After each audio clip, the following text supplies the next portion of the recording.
ہوتے ہیں minority, minute minority,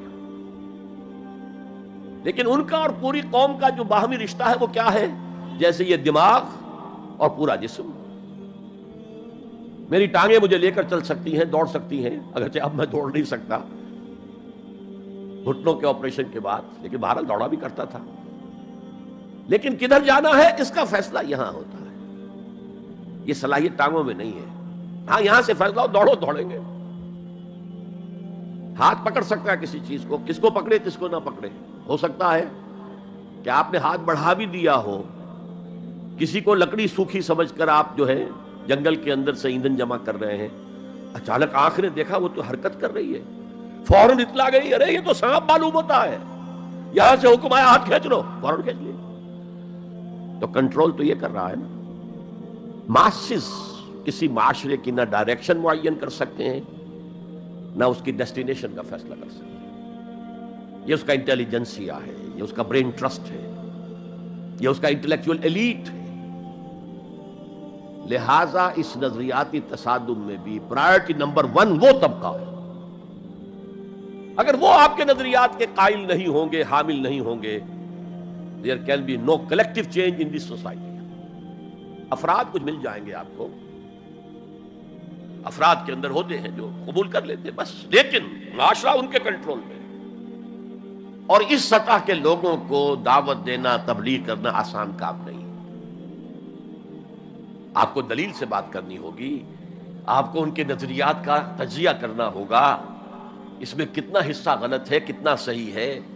ان کے دماغوں میں مارکسزم گھسا ہوا ہے، ان کے دماغوں میں فرائیڈزم گھسا ہوا ہے، ان کے دماغوں میں ڈارونزم گھسا ہوا ہے، ان کے دماغوں میں لاجیکل پازیٹیوزم گھسا ہوا ہے. ہاں کچھ لوگ رہے ہیں آئیڈیلسٹ بھی. ایک ہندوستان میں مسلمان پیدا ہوا آئیڈیلسٹ فلسفی علامہ اقبال، اور دوسرے ہندو رادھا کرشنن، بہت بڑے آئیڈیلسٹ، اس میں کوئی شک نہیں. اور ان کو اللہ نے لمبی عمر بھی دی، تو انہوں نے جو تصانیف فلسفے پر لکھی ہیں علامہ اقبال نہیں لکھ پائے. تو یہ جو طبقہ ہے یہ عام واعظ و نصیحت سے اثر قبول نہیں کرتا. Because there is a barrier in their minds, in their brains. You have to pierce through that barrier, and only then you can approach their hearts. ان کے دلوں تک رسائی نہیں ہو سکتی براہ راست جب تک کہ یہ خول جو ہے، یہ نظریاتی خول، اس کو پیئرس نہ کیا جائے. اور اس کو پیئرس کرنا آسان نہیں ہے.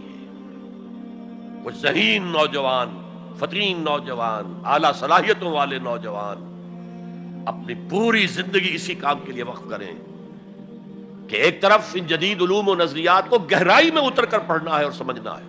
جب تک آپ ان نظریات کو جانیں گے نہیں، نفی کیسے کریں گے؟ آپ کیسے آج تجزیہ کریں گے کہ اس میں یہ حصہ صحیح ہے، یہ حصہ غلط ہے؟ اور دوسری طرف قرآن کی گہرائی میں غوطہ زنی کرنی ہے تاکہ ہدایت جو اللہ کی آئی ہوئی ہے اس کو آپ اچھی طرح سمجھیں، اور پھر اس نور کی روشنی میں پھر آپ لوگوں کو ان چیزوں کے خلاف متنبع کریں کہ اس میں یہ غلطی ہے، اس میں یہ غلطی ہے. اکنامکس کی یہ تھیوری غلط ہے، باطل ثابت ہو چکی ہے. ڈارونزم جو ہے وہ بایولوجی کے میدان میں شکست دیا جا چکا ہے. لیکن یہ کہ یہ تو کام کرنا جو ہے it's a life long affair. اب ظاہر بات ہے آپ کے علم میں شاید ہو کہ جب مارکس کتاب لکھ رہا تھا ڈاس کیپیٹال تو اسے فاقے آ رہے تھے. اسے کچھ سپورٹ کرتا تھا اینجلز، لیکن یہ کہ کچھ عرصہ ایسے بھی ہوا ہے کہ وہ بھی سپورٹ نہیں کر سکتا.